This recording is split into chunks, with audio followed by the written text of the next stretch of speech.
Welcome to week 10 of Francess and Friends. You know, I always wondered, in like the 1960s, 70s, 80s, you know that radio voice that you still hear a lot in baseball if you listen to any of the baseball radio broadcasts? They still have that radio voice. Was there a cognizant effort to actually develop a radio voice? And now someone's going to go and give me the whole Wikipedia. But well, then why are you asking if you don't want to know the answers? It's kind of crazy that people came together and they determined what radio voice was. Like, we'll be back after this. I know you heard that. If you're somewhere in the United States of America, there's a chance if you listen to a baseball game on the radio, they say, we'll be back after this, in that exact radio voice. What is that? Who came up with that? Did a guy just sound good at some point and then everybody tried to actually imitate him? Did somebody have the best sounding voice on radio and then everybody just tried to have that more, even on the news? Hi, welcome to... Did you ever see that video of that guy? I forget where he is, down south or something, and he's on the side of a road, and he's like, we're here live at the school, and a couple of bugs started attacking. You go, God damn mother! It's one of the all-time hysterical, I can't even call them a meme, but just like viral videos. It might be 20 years old, and this might have been like one of the first great YouTube viral videos. What really happened on that Thursday here at Augusta High School that led to Chris Wood's death? The fuck is that? Shit! I'm dying in this fucking country-ass fucked up town. Now, this week of the show, it's a little different than previous weeks because normally we film it at the end of the week. We get it out at the end of the week. We still might get it out at the end of the week, but because I got to go to a wedding, I might not be available to actually do it on Friday, so I thought it was best for me to do it ahead of time and then get it out to you. So I just want to qualify the things that we're going to put forward with. You're hearing this earlier in the week, so we're going to talk about a couple bets. I'm going to ask, we're bringing on Eytan and Dave, and we're going to ask them, who do we like earlier in the week? Because maybe the price ain't going to be there by the end of the week. And the great thing about it is, when you're watching this video, you're going to get to see if the predictions, because I'm going to ask them for some good early week bets to see if you can lock them in, because there have been many bets throughout these last 2 weeks. If you locked in a price earlier in the week, like a 6.5 or something like that, you covered. But if you got them late at 7.5, you lost. Like I think, what was it, a couple weeks, 2 weeks ago maybe, the Eagles and I was going to say the Redskins, the Commanders, I think the line opened at 6.5. You got them at 6.5. I mean, it was a wiggly win, but you covered. If you waited until Sunday morning, you may have lost. So there is value to be had. It's something that I got to work on. I got to work on those little technicalities that give you minuscule edges because I don't take advantage of them enough. I usually think my nostrils, it can outdo everything. But if there's going to be advantages to take advantage of, you should probably do it. I mean, that's what those things are there for, just like Odd Shopper Premium. Last week, Greg pulled a great prop from Odd Shopper Premium. He pulled those over on Chuba Hubbard receiving yards. I'm pretty sure he blasted that, over twice as many. I think it was at like 12.5. I think he hit 25 if my memory serves me correct. And for me, I love Odd Shopper Premium because there's so many bets that some you just miss when you're trying to go through everything. And when he brought that up, I was like, of course, that's obvious. How did I miss that one? So Odd Shopper Premium will show you the picks with the best plus EV. That happened to be one of them. I loved that one. We were able to hit on that one. So you should definitely take advantage of those tools if you can, along with that great promotion we still got going on over at Bet365. You're a new user over there. You make a $10 deposit, make a $5 bet on anything you hear today. They're going to give you $150 in free bet credits as long as you're a new user over there. You're over 21 and obviously located in a state where sports betting is legal and permitted and actually has Bet365 because it's not every single state.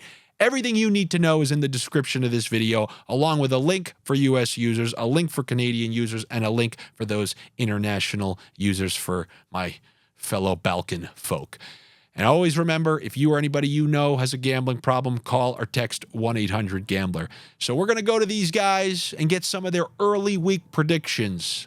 All right, we're bringing on Eytan now. Now, I just want to preface this. I know it was mentioned at the top, but we're filming this earlier in the week because you can give me your opinion on this, Eytan. I have a Thursday night wedding in Miami that I have to go to. And I know there are many different ways you could think about that. So yeah, so I gotta go to Miami on Wednesday night for the Thursday night Miami wedding. And I will say, I understand if this was not somebody I really liked, I would just blow it off. I am that kind of guy who, I am that You kind of blow guy. off a trip to Miami just for a trip to Miami? November, yes, and I'll tell you why. I see it. I don't know if that's your house, but wherever you are, it is. I'm in Philly. I love the fall. Oh. All the way till the last minute that it's finished. I love the weather. It's my favorite time of the year. I like to soak in every single morsel of it. 1 month from now, December 9th or something like that. Yeah, I would love to go down to Miami. Now you're starting to beat the weather and really, get the most out of it. I'm happy to go down there, and we got to give him credit for this. If he was looking at the NFL schedule, he saw, oh, come on. Yeah. Bears, Carolina. Yeah. So at least he chose the right Thursday night. Well, the first thing I thought of, which is a rare occasion, is a Thursday night wedding, unless it's at like some exotic island that you have to fly to another airport and then fly from there to the actual island. Normally, a Thursday, I don't think I've ever seen or been associated with a wedding that's not Friday or Saturday. But then you figure, like Miami, it's the destination. So the popularity of the venue probably spilled over to where they would probably have to wait until like 2025 in order to get married on a weekend in Miami. So why not? It's Thursday, it's Miami, and it sounds like you at least have some sense of friendship with the person. So no, I really like the guy. So that's why I'm not going to speak too badly about it. And I think he did take the NFL schedule into account when picking the exact week. And then a little side bonus, I got my brother who's in PT school down there. So now I get the visit and the wet. We get to touch all the bases. But anyway, many times, last time you were on, you brought up about, the early money came in on this side. Now we're going to be looking to do it. If you didn't get your money in on the Packers, I still think you could take them at this. So everybody on this channel, aside from myself, they know every little infinitesimal percentile that will give you some sort of advantage, and it means everything. It's one of my pitfalls. When someone goes, hey, they moved it down 2 yards, did you still take it? I go, yeah, because I think he's going over. Tell them to take another 2 yards while they're at it.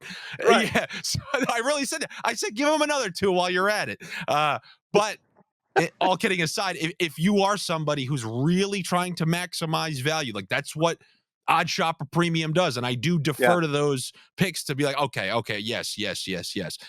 But last time I came on, we talked about that. Now there's a game this week that I believe whoever San Francisco is playing this week, I don't care if it's the defending Super Bowl champions, they're taking out like a month worth of frustrations on them. Pent up frustrations. A guy who's been in jail on a 5-year sentence finally goes on a date with a girl. You think he's going to be a little bit aggressive? I think whoever plays them is going to have to deal with everything that's happened to them over the last couple of weeks, a couple of those tough losses.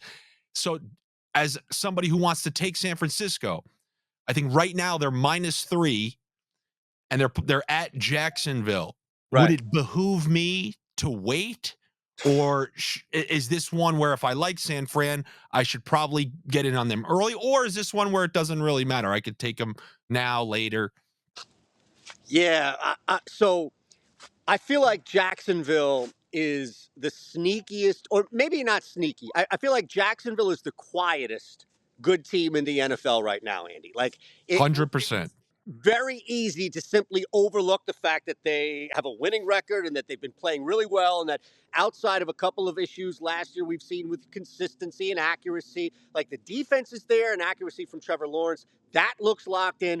This is a good football team. So here's what, but you know what though? And this is coming back to answer your question, right? I don't think the majority of people know that. I think the average public bettor looks at Jacksonville and says, that's Jacksonville. They suck. Because in Oh, their mind, this is Jacksonville from a couple of years ago. It's not a new and improved Jacksonville team. San Francisco is a public team, meaning public ah. bettors will flock to them. Now, hold on. Let me go here. I If you want to say hate riding with the public. No, I hate no. riding Look, with them. hey, man, the public wins 50% of the time. They just lose out on the vig. All right. So you're a smart man. I've seen some of these parlays you hit. You dominate the NHL. Like, you know what you're doing. Self-deprecation aside, and I love that tool myself, but you know what you're doing to a point where if you can game a couple of favorites, and not every single underdog's going to win this week either. So let me come back to the -3, right? In my opinion, I think that will move to 3.5. And I'd be shocked if it did not, because the majority of people betting right now love favorites and they love overs. And when you add a public favorite like San Francisco, like now Philadelphia, like Kansas City, like Dallas, when I say a public favorite, I mean fair weather. I mean a guy who's from Philadelphia who wears a Dallas Cowboys hat, or a guy from Boise. We call them JPs, Joe Blow Public. JP. There you go. Exactly. Somebody like Eric Lindquist wearing a Lakers hat growing up in Minnesota, South Dakota, whatever it may be. But my point is that line, the girl in Boston who I saw in school, she's from St. Louis, but she got her pink Red Sox hat that she's wearing out on a Friday night so that the short, angry guy maybe potentially talks to her and offers a drink. Enraging, absolutely, as it may be. But those are people betting, just like you and I. I mean, look, these are people voting. These are people taking part in other institutions, public institutions. They're betting as well. We have to go around them on the highway as they're just driving 50 in the left lane. That's why I don't want to be with them. They're driving in the 50 in the left lane, not realizing that multiple cars are having to swerve in front of them. Not realizing, why are so many cars moving in front of me? Could it be me? Could it be me? That person on the line at the bank where they're frustrated just like you, how long everybody's taking up there. Then when they get their turn, they just throw that memory out the window and not realize they should be moving up.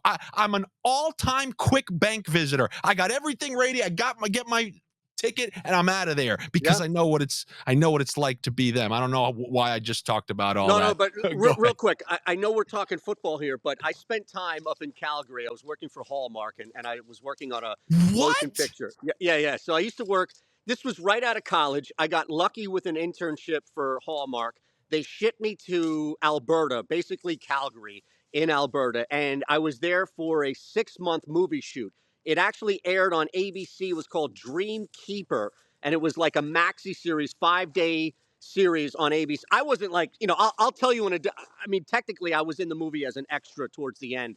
They needed somebody to paddle a canoe, and they painted me in like hey, featured extra. Okay, yeah, a featured extra. I'm not on IMDb, I can promise you that. But look, my point being is that Calgary, I didn't realize this, but Calgary, they have multiple cameras posted in their highways, especially as you leave the city in Alberta, to where that's their way of catching you for speeding, which is they've got these cameras riddled across the highways. So my second day, I'm going like the equivalent of 80, looking around like there are no cops, nothing, like I'm golden. I get nailed with ticket after ticket until they realize, like, dude, you got to slow down. My point being is I would sacrifice my own personal liberties here, privacy here in my car, and advocate for those cameras to be posted on every major highway. And it should be illegal if you have more than 2 cars piled up behind you in the left lane. You should get a moving violations ticket, and hopefully that can act as a deterrent. No, a lack of speeding ticket.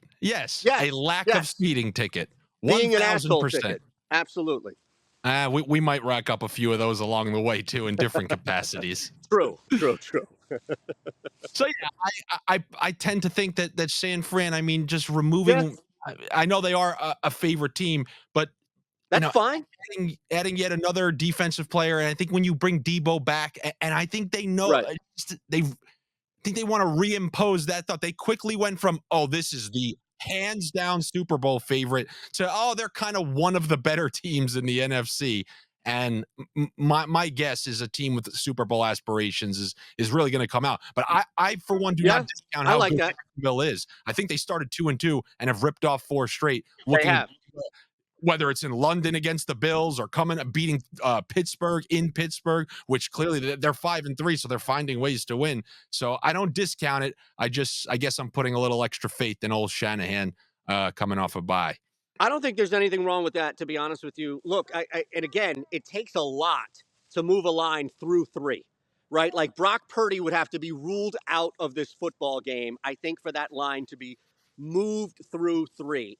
I You're not going agree. to see a ton of sharp money. And the books, again, the books have massive liability if they do move that line. So what's more likely to happen? It move through 3 or go to 3.5? Now, it could stay at 3, which is fine. It's a key number, the biggest key number.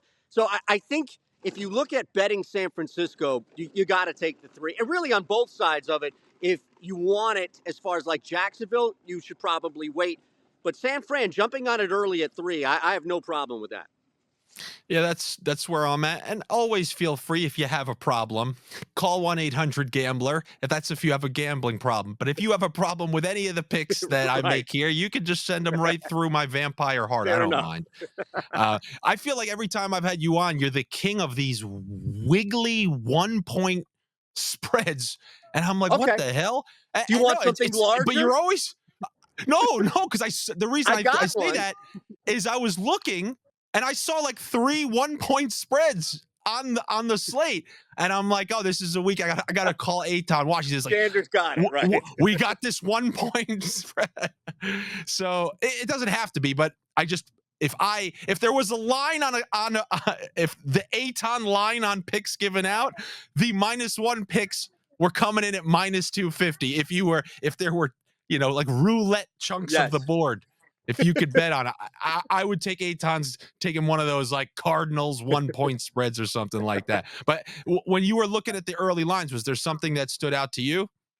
Yeah, absolutely, man. I think at the start of the week, the 2 that I jumped on were, and speaking of which, actually in my head, I just realized like, oh my God, I just bet a -1.5 point spread and gave it out on the Discord. But the 2 that I looked at right away Sunday night were Pittsburgh laying the 3 at home. Again, did not think that with a healthy quarterback now and kind of a geared up defense. I know it's been up and down for Pittsburgh, but I don't know how much people really expected, like 10 wins or what have you in that team. But I looking at that line -3, I thought, all right, I'm either fine with -3 or like the San Fran game, I'm going to get ahead of a hook. I'm going to have maybe a point. And that's the difference of cashing -3 versus -3.5 or 4, where you lose on that key number. So that was more of a market play for me, where I looked at 3 and I thought, okay, it's very unlikely that this moves to 2.5 and then I get burned on something like that. Now, as far as a little bit wider of a spread, I love Seattle this week. I took them at 6. I saw an odd shopper that a couple of books now are offering Washington at 6.5. So it probably will move closer to 6.5. Teams that are lined at 6.5 don't cover. It's like 47% or 48% of the time. So 6.5 is, it's not like, oh, if you get 7, you're golden. 6 is a key number, and 6.5 is a dangerous spot for favorites to be in. So I love Seattle to bounce back from that absolute ass kicking that they got this past week against what should be a Super Bowl, maybe not favorite, but quasi favorite in Baltimore. I love Seattle, Andy. I think Seattle is still a good football team. They just ran up against a better team, and they're facing a much worse team in Washington. I know they surprised the world with this whole, they didn't fall off the earth after that Eagles game, but I love Seattle -6. I think I can get ahead of that at 6.5 when we're talking. And I also think Pittsburgh's going to move, and I can get ahead of that. So those are the 2 sides. And then one more, I think it was 42. It was over 41, which is a key number for me on a total. But I took the under in Arizona because I don't know if you saw that kid throw the football last week. But, Kyler Murray coming back does not equal massive amount of points for me week 10 in the NFL season. Yeah, I will probably look at Marquise Brown. I want to see what his over's at, because if you watched any of those games last year, man, did he get peppered with targets. And I know it's a new system and stuff like that. However, I think you're going to get Kyler way less likely to run, which means he's just doing those small shotgun dropbacks. I'm looking for wiggly props in this one. What's a wiggly prop? I don't know. Something like Rondale Moore just catching 2 out of the backfield. I know he's been completely not utilized this year, but he has a semi built-in rapport with Murray, and I know Murray trusts him to do some. Just I'm going to be looking at that later in the week when there's random things out there that kind of fly under the radar. Those are always the ones I kind of like taking, because then once you see it once, you're already too late. It's like ghosts in a horror movie. If you didn't see that before and then you call your mom into the room, you think Chucky's still going to be cursing? Never. So that's what I'm looking at. The Chucky doll bets. Like Rondale Moore over on receptions. So Pittsburgh's at home this week? They are. I was going to ask you something. Does Scary Movie count as a horror movie? Like, could you put Scary Movie as a horror flick? Or is that akin to like the whole Die Hard Christmas movie thing? They're not even, I could see what you're saying. There are horror comedies, but those are still, they have built-in moments that are actually meant to scare you a little bit, but it's like, I guess I don't want to say Zombieland. I don't want to say Zombieland, but there was the HBO go with Swayze. No. It was, I think it was Ghost or something. There was another movie before that, and it had ghosts. I remember the tagline was "Ding Dong, You're Dead," and it was like a little hand pushing the doorbell, but it was like a funny horror movie, if that makes sense. Like it was. Well, no, there are many. It's actually a popular genre now. There's The Hunt last year, where it's like executives go on like this trip, and they're essentially executing people who criticize them online. So they invite like a group of people who are always on Twitter and stuff. They think it's some sort of content, but there are endless intentional funny moments, but it's still under the umbrella of a horror movie. So that's a horror comedy. Scary Movie's just straight up like a parody. That's you shouldn't be scared a single moment of that. So okay, I mean, I love those horror movies. You brought up a great point, man. Those horror movie taglines are absurd. Amazing. Like you go look at the cover. I never thought I'm such a big horror movie guy. Yeah. I'm gonna go look at the series of Leprechauns, like Leprechaun in the Hood. What the hell was the tagline to that one? I can imagine. In the Hood. Oh, yeah. Oh, eventually they run out of places to go. Jason takes Manhattan. Jason's walking into Times Square. I don't think so. So that's the thing too. Like before I moved to Philadelphia, my whole family, whatever's not first generation of me is New York City. And, like I grew up in half my dad, Bronx area, Pelham, my mom, Stamford, Connecticut. So going in, Fordham Road and all the old stuff that you go around. Nobody's just walking around New York City with a hockey mask and a chainsaw. And now times have changed. I get it. Like NYPD would shoot the guy dead in a second. But back in the day, you would have like your own groups of people that would be like, who the bleep is this asshole? And go up and just take him out.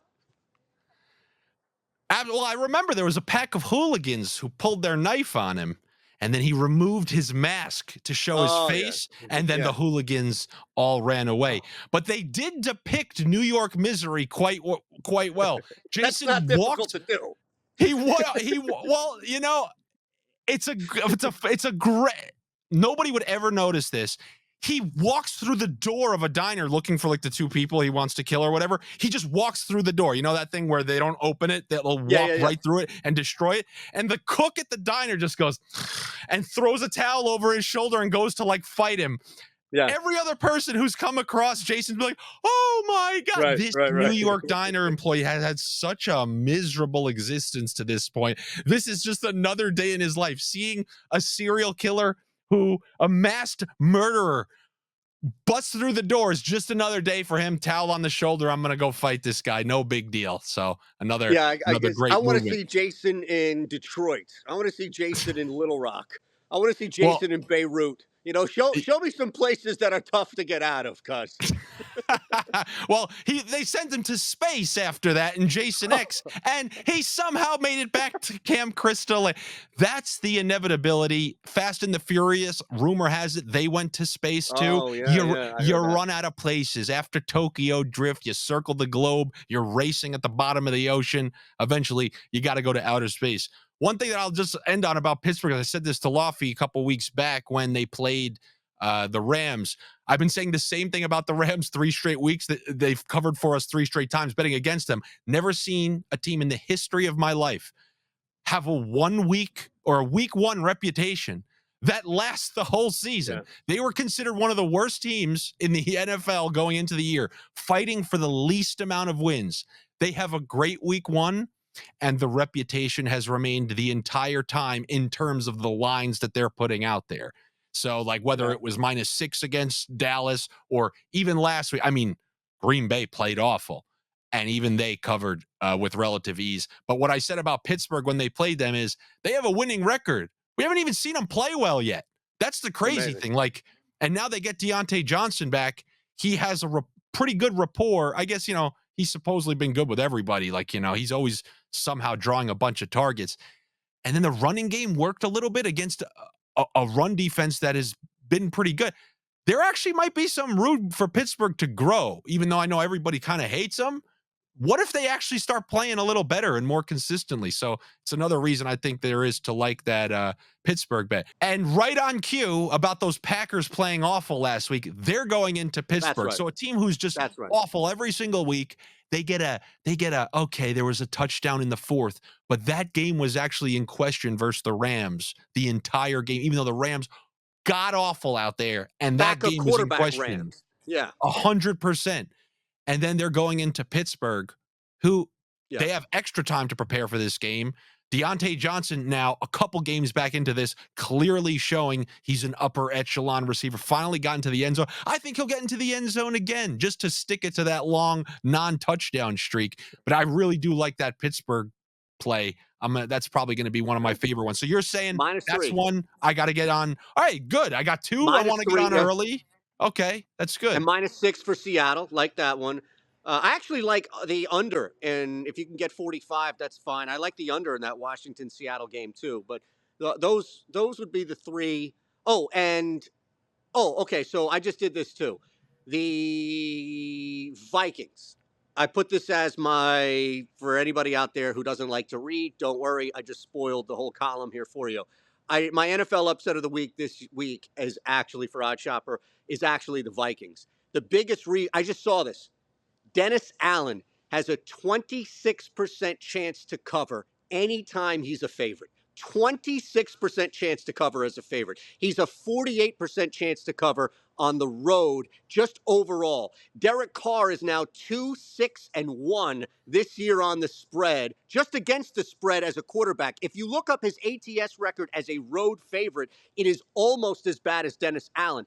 This is a match made in heaven for fading every single time. Like the fact, Andy, that I thought you were gonna say it's almost as bad as Derek Carr himself.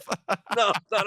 Like the two of these guys together on the same team is a fader's dream because they're both equally dog shit on the road as favorites. A fader's delight. Yeah, thank you. A hip hop with the fader's delight right there if you want to go back. But look, what I would say about this game is Minnesota found something clearly with Joshua Dobbs in that they've got confidence. Like that locker room believes. Kirk Cousins goes down and everybody's like, our season's over. Whatever season you had left is over. There's actually some belief now. There's some conviction in that locker room. And Josh Dobbs, we've seen him in Arizona survive and actually beat Dallas earlier this year. Like, he's not just going to fall off the face of the earth and forget how to play football. I think Minnesota is playing great defense in their 4 games that they've won. This past week was the lone game in which they gave up more than 20 points, 20-plus points. Oh, and by the way, let me just add this on the end. They've won 4 straight games without the best wide receiver in the NFL, and I say that as an A.J. Brown stan here in Philadelphia. Yeah, I saw some of those clips. Yeah, I love when you're on, I don't watch local Philadelphia television, but I just love seeing someone like you going up there ranting. And then I was watching some of those clips. So I assume you go on like a Philly talk show once a week and then come in with guns blazing. It's a little bit more than once a week. It's Fox 29. So they have multiple platforms, unfortunately for them, that they stick me on. And I do the morning show, Good Day. You're up in New York, right? So it's like Fox 5, Good Day. Yeah. Yeah. I have the same. Yeah, so I'm on Fox 29, which is the local Fox. It's not Fox News for anybody out there. Go get his ass. No, no, no. It's not that. It's the local affiliate. And also, I do. They've I'm got. sorry if they asked me to go on Fox News to talk about like the Detroit Red Wings. What the Yeah, hell do yeah. I give a shit? No, no, no. I look. To be honest, Fox News has called me more than MSNBC, so fuck them. But what I would say is that they also have a post game show that I'll do for the Eagles, and then they have this show that airs 11:30 at night, Monday through Friday, and I'm on once a week, and it's all the same. It's just me going in there and yelling and blacking out for like 8 to 15 minutes, and then that's Sorry it. to pull away from that bet, though. I don't even think you needed to state anything about Minnesota. I really don't. Oh, I Once you love said Derek Minnesota. Yeah. Carr, I said, oh, sold. I've called Road him favorite. Mr. 500 because it doesn't matter how good of a team you have or bad division you have. He'll find a way to go 500. The NFL added an extra game just so you couldn't go 500. He'll tie one by the end of the year. He will. He will. And they're 1 over 500 right now. Get ready for that to be evened up. So you might even want to think about Minnesota money line just based on Oh Carr. no, I took the money line. It's 2.5 right now, so don't take the 2.5. If you can find 3, then go ahead and bet 3. But last I saw, Andy, it was 2.5. And at that point, I'm more confident that Minnesota wins outright than needs those 2 points. I'm a big fan of that, man. You show me 2.5, that's like the tape from the ring. I'm not looking at that thing. I just, it does nothing for me.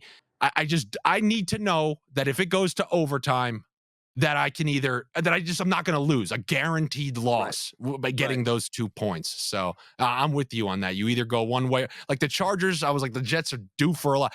I'm not taking a 3.5 point favorite. Same type of thing. Goes to overtime, I'm going to lose. Yep. So I was like, I don't mind Chargers money line, but I don't have it in me to take a 3.5 point favorite, and that's exactly how I feel about like a 2.5 point No, that's underdog. fair. I want Look, to. you may have a reasoning for it though, right? Like you may look at that and say 3.5 is a killer number to lay, but your process, and maybe it's 1 out of every 1,000 or so. I mean, every now and again, I'm sure you find a line that smells a little off, and you think, you know what? Even at 3.5, this team is a 6 point favorite. I'll lay it, but it's not often. Yes, agreed. Not Agree. often. Only if the Rams are still getting respect from the league Yes. after they take yet another loss. Great point. I want to thank you for coming on, man. I really do appreciate it. And the only thing that scares me right now is as you've been talking to me and we've been talking about these picks, I see it. I'm just seeing that word rat. I purposely did it just Okay. for you. Okay. I had this freaking thing because we had some massive construction at the house, and I'll do like videos off it. Like we called Chip Kelly a rat a couple of weeks ago. Like it's great, and I'll just have this behind me. And I thought, all right, well, who better to have this as a background for when coming on than Andy? I'm about to say, man, it's like this whole interview just came full circle in my head. I'm like, wait a minute. We're talking about horror movies. We're talking about picks and underdogs. And then the word rat is like the rat that they have at the end of The Departed that just walks across the screen after Wahlberg leaves after murdering Matt Damon. So, wait. I got to ask you before you go. I'm sorry. Can I? Because you're going to kick me off the show, and I have to ask you. What's the most famous scene in a movie with a rat? You know what comes to mind? To mind? How about on 3 we say the name of the movie at the same time? Are you ready? Okay. 1, 2, 3. Goodfellas. Raiders of the Lost Ark. Okay. Goodfellas. Okay. I'm sorry, but seeing Michael Imperioli when he's dead and he goes, you know what? He would have grown up to be a rat. That's what he is. His family, they're all rats. Would have grown up to be a rat. The way he's accentuating that the kid didn't do anything. And it's the way they accentuate that word, the rat. Wait. It's just stuck in my head. Oh, no, I didn't mean like the comment or the application. I meant like physical rat, like an actual rat, not like a rat like Imperioli. I know. Or I guess just hearing rat scene, my mind went to yes. Yeah. No, that's you fair. are correct. You are correct, though. You know, that is obviously, I mean, off the top of my head, I'm trying to even think. I would probably need a couple minutes to even remember sure. I put you a couple. On the spot. No, that's Come back to it. No, if it's not there, then there is no correct answer. If it was that, in my mind, if you say, like, I just thought of a skateboard, this movie Airborne just came immediately to mind. Yeah. Immediately to mind. Something would be there. And when I thought of Rat, the first thing I would have said was The Departed. And then No, that's a great one, though. I think that probably also, gets more. with my editing, when I edit, I have little inserts that I use, and I use that. They would have grown up to be a rat so many times. So it's just cemented in the front of my mind. I So love it, man. Love it. 1-800-PACK-RAT. I like that play on words backwards. I appreciate that. Thank you so much for coming on, man. And now I'll make sure I get that early week Niners price locked in. I appreciate it, man. Anytime you're available, I'm happy to have you. Maybe we'll do a few earlier in the week when you have more time so you can come on. I appreciate it.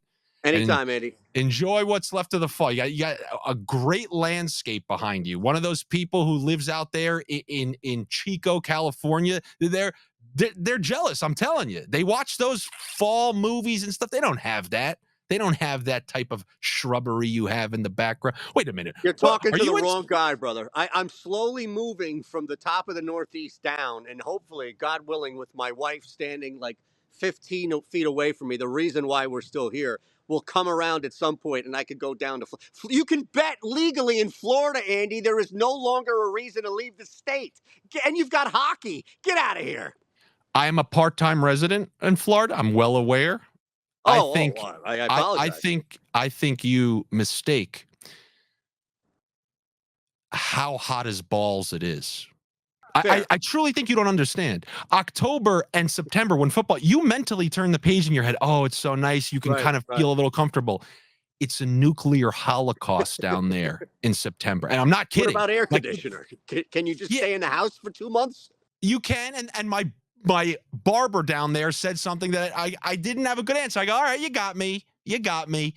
And he said, okay, I would rather 2 showers a day for a couple of months than shoveling snow out of a driveway for a couple of months. There you go. So he got me pretty good. He got me pretty good on that one. But don't worry, I'm sure guys, you like the winter, and it's annoying. I'm sure you'll be down living with Jack Klompus down there in Del Boca Vista before you know it. Now, my dad's been down there for 8 years, and I get hit every single week. When are you coming down? What are you cut? He's an Israeli, so he's not even from here. So he's got the Mediterranean in him, even worse. The Mediterranean guilt? When are you coming down? When are you coming down? When are you coming down? Tell him December 7th when legalized sports betting happens in the casinos, correct? Because I need to know about the app. Is there an app? Is that going to be?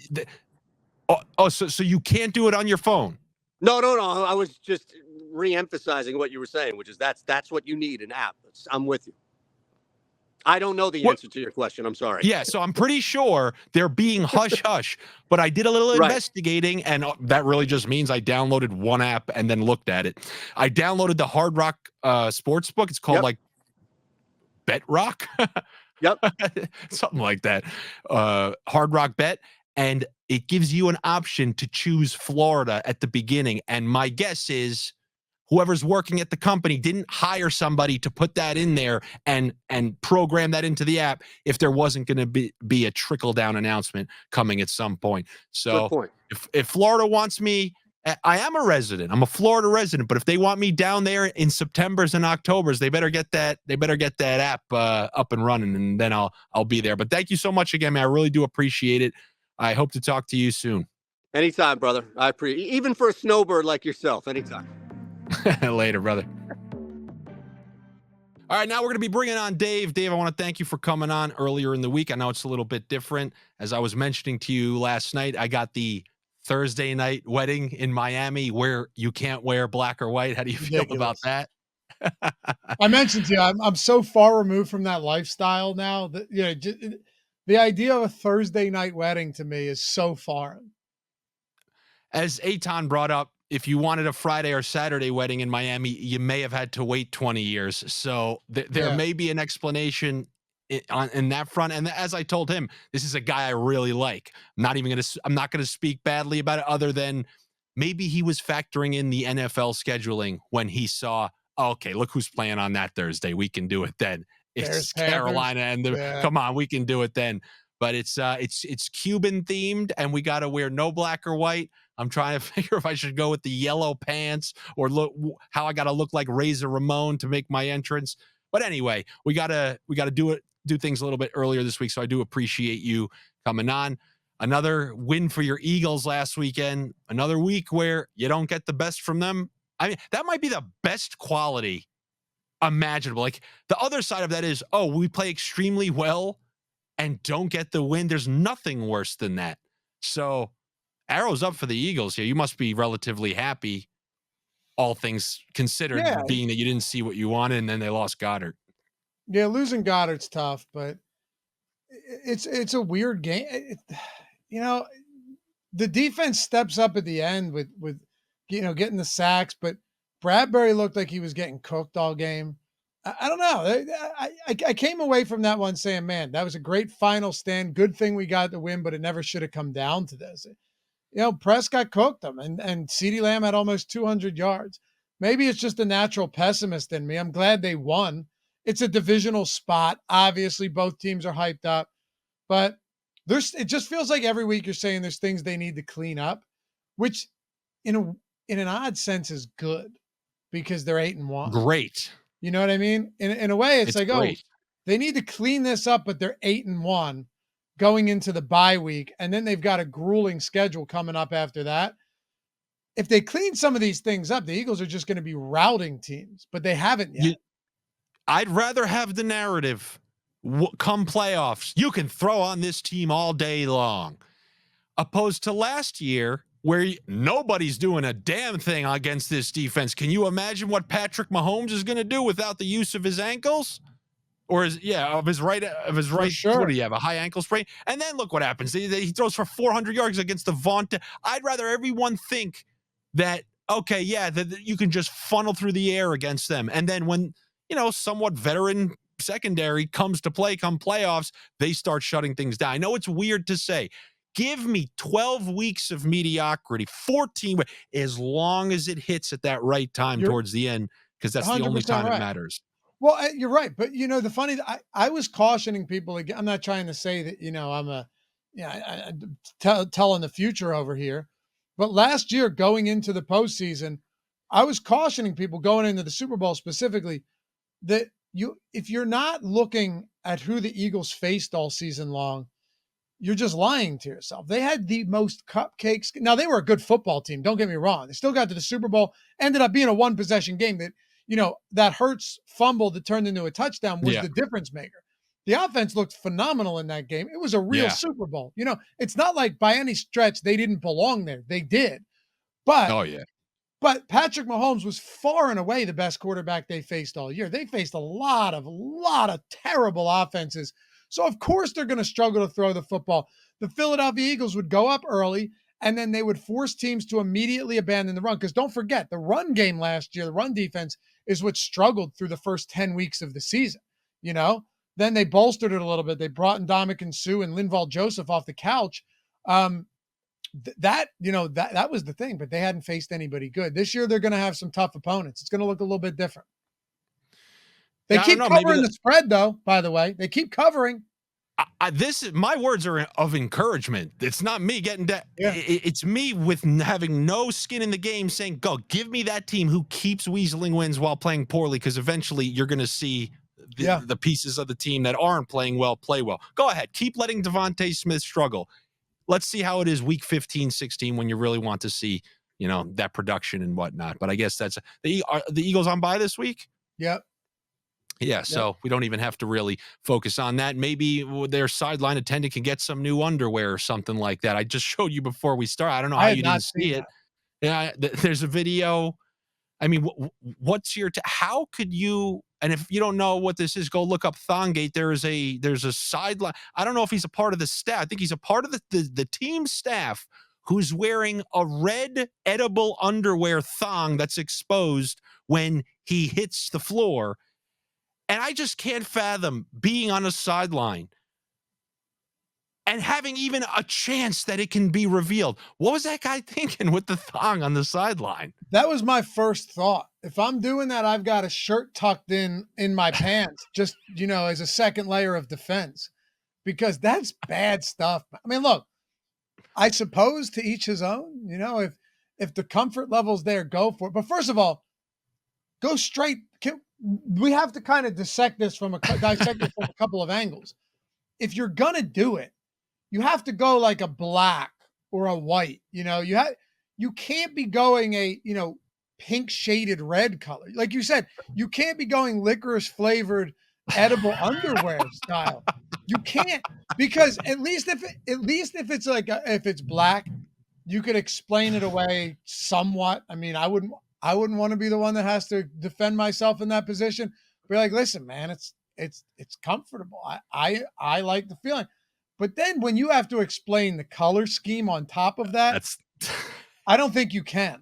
that's the tell. That was Yeah. the huge mistake. If If that's me and I want to be wearing a thong, I'm getting that thing that you wear around your stomach. Like, I don't know if it's somewhat back support or maybe just to, I don't know what it's for. about. People who are like trying to keep their core engaged or something like that.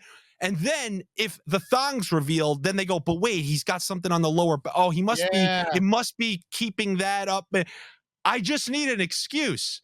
And yes, I would go the same way I would build a whole second scarecrow to help out your scam.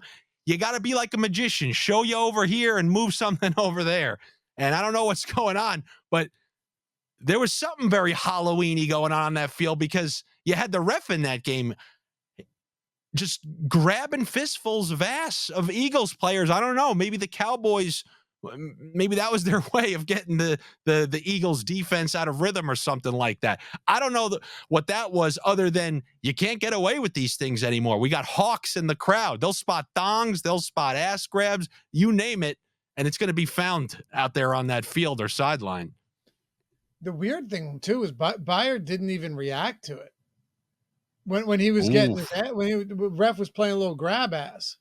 I would like to review previous game film then. I would like to see other games where he's on the sideline for an Eagles game. And I'd like to review the tape to see if there was any previous interactions between the two, because that would be pretty interesting. What do you think? This is like once every 5 weeks they see each other and they go, it's nice to see you again. 1981, maybe there was an ass grab or two, but who the hell was going to find it? Nobody. Think the local news was zooming in on that 480p footage? Absolutely not. But anyway, there is an full NFL slate on our hands right here. And I just talked about the Niners game with Eytan. Then we talked about the Steelers. Looking early week, is there anything that you think maybe viewers should jump on, or something that you like that maybe will head in the wrong direction and is a good early week bet opposed to a late week bet? Yeah, I think there's some spots that you can wait on throughout the week. Other spots you want to jump on as early as possible. The one that I have some interest in this week is the Cincinnati Bengals. Ben Rasa, Ben, staple here on the Odd Shopper channel. We do a lot of work over on the DFS side. Is Stochastic. You see it right there. I just got done a DFS show. So 100%. You trust him watching your kids. That's what Ben exudes to me. Oh, I'm trusting his pick, and I'm trusting him with my kids. Yeah. I don't have any, but if I had him, he'd be watching them. Yeah. And well, we at the beginning of every first look show that we do on Tuesdays, breaking down the upcoming slate, we have like a tiered ranking system, Super Bowl contenders, playoff teams, fringe playoff teams. And each week to start the show, we move them around depending on the previous week. We moved Cincinnati from like fringe playoff team up to playoff team. And then this week moved them up to Super Bowl contender. They are firing on all cylinders right now. Joe Burrow is finally healthy. He is mobile. The deep ball looks like it's back. Everything about Joe Burrow and this team, because their defense is good too, looks legitimately elite. I mean, I have them up there with the Super Bowl contenders with, we put the Ravens up there. The Eagles are up there. The Chiefs are up there. We actually knocked the Niners down, but we'll get your take on that, to playoff team. And then the Bengals went up. That is cherished ground right there. That is not easy to get to. The Bengals are up there. Now, of course, CJ Stroud's coming off a career day, a record-shattering day. 470 passing yards, 5 touchdowns, come from behind, game-winning touchdown to win 39-37 at home, throwing the guys like Tank Dell and Nico Collins and Noah Brown and Dalton Schultz. But going into Cincinnati, I think they might run into a buzzsaw this week. To me, this looks like one team. Let me listen on DraftKings, DFS. CJ Stroud is more expensive than Joe Burrow this week, which is crazy. Who would have thought that coming into week 10? But this is where we are. Immense amount of respect for CJ Stroud and this team, what they're doing, what D'Amico Ryans is doing on offense and defense. But you're still getting 6.5s on the Bengals. There's 7s out there, but there's still 6.5s out there on FanDuel, on DraftKings, 6.5s. A lot of 7s, but 6.5s. You're paying a little bit of extra juice, not a ton. If I can pay minus 115 to get in there at 6.5, I'm a 100% buying into the Bengals right now. This is a spot that I'd like to grab Matt early in the week.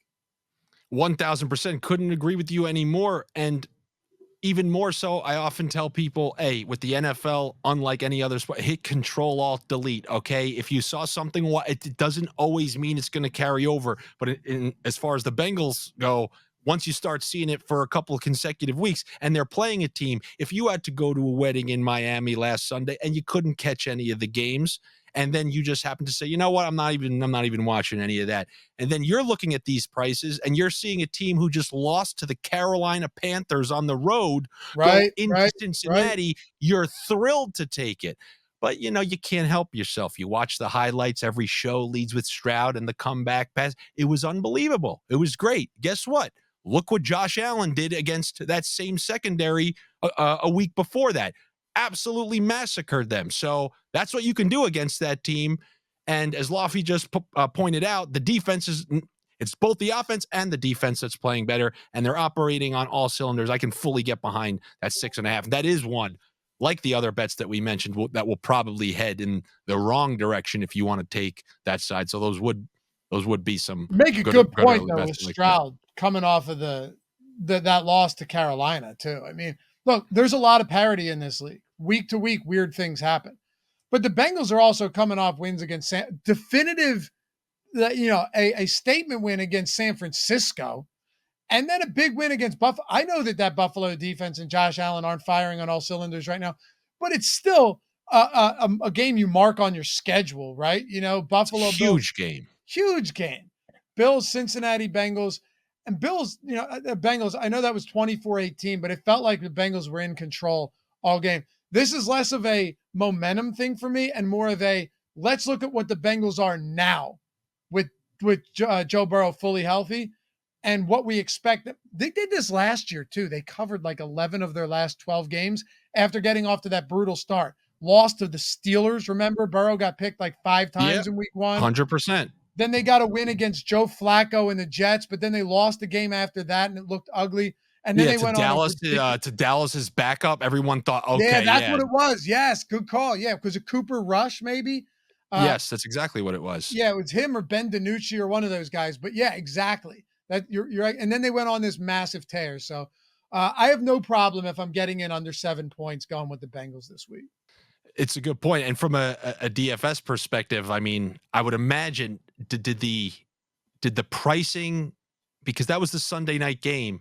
And you got to dish out those, like they formulate those prices. My guess is maybe they didn't watch the whole game. I forget when they released the prices, but still having Burrow that low, he's probably going to be chalk fest 2023, right? He should be in the 7. You know who else is going to be chalk? $5,800 Geno Smith against the Commanders. He will be. I don't care if he's coming off a bad game. That Commanders defense is shit. I'm just trying to think. I'm wondering if I'm starting to believe the DFS crowd might be getting a little bit smarter, because typically when it comes to like NFL betting, they're very smart. I view the masses, like the masses though, like there's 100,000 bettors. I look at the masses like just zombies. Like, they saw something last week, they just followed next week. But DFS, I feel like I couldn't believe a couple weeks back that Jerome Ford was as highly owned as he was. Like I thought I sniffed out a sneaky play. That's when he busted that long touchdown a couple of weeks ago. Because before that, he wasn't getting a bunch of like a worry. He was splitting work, but I loved that matchup. And I'm seeing he's 20%. I'm like, that should be impossible. I'm like, how is that possible? Sharp, man. The field's getting real sharp. There's still a lot of people that don't know what they're doing, but generally speaking, the field is. I think it's sharp enough to where they can look at last week with Seattle in a tough matchup against Baltimore and kind of write that off and be like, this is a great spot at home in front of that 12th man against Washington. I think so. Hey, you brought up Cleveland as big favorites, and I told you, I'm like, that defense at home. You were right. Like you thought it was going to be an absolute drubbing, and it was. I told you I got him at 7.5. I think it closed at 12.5 or something. Yeah, I got lucky. So there's the value. Yeah, there's the value of those early week bets for certain.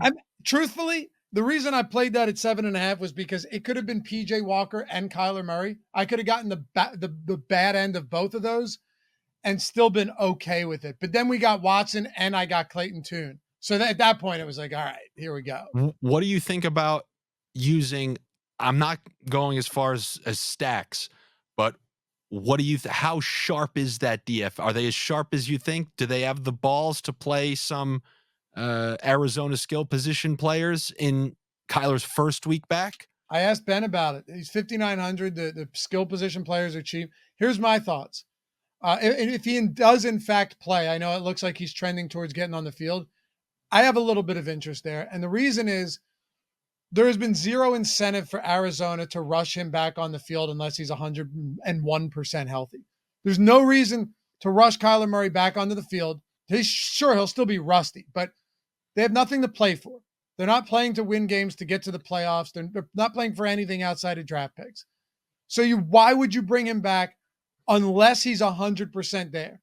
And that could be week 10. They've waited a very long time to bring him back. They played Clayton Tune last week. Obviously, Josh Dobbs still gives you a better chance of winning than Clayton Tune, but it doesn't matter because winning's not essential. So if Murray does return this week, my assumption has to be outside of the rust that he's good to go. Now, how much does he run? I don't know.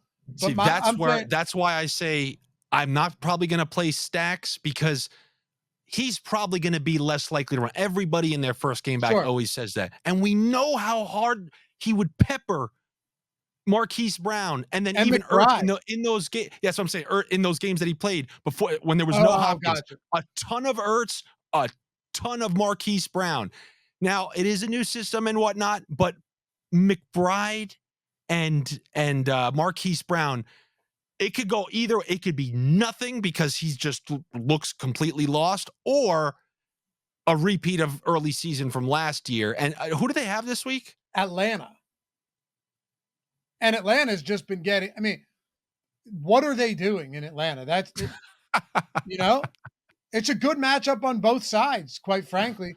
Like, there's a good chance I'll be looking at some Kyle Pitts overs and stuff and Bijan overs where everyone has completely written them off. You've been real on point with the picking out those T. Higgins props where it's kind of like the best buy low situation.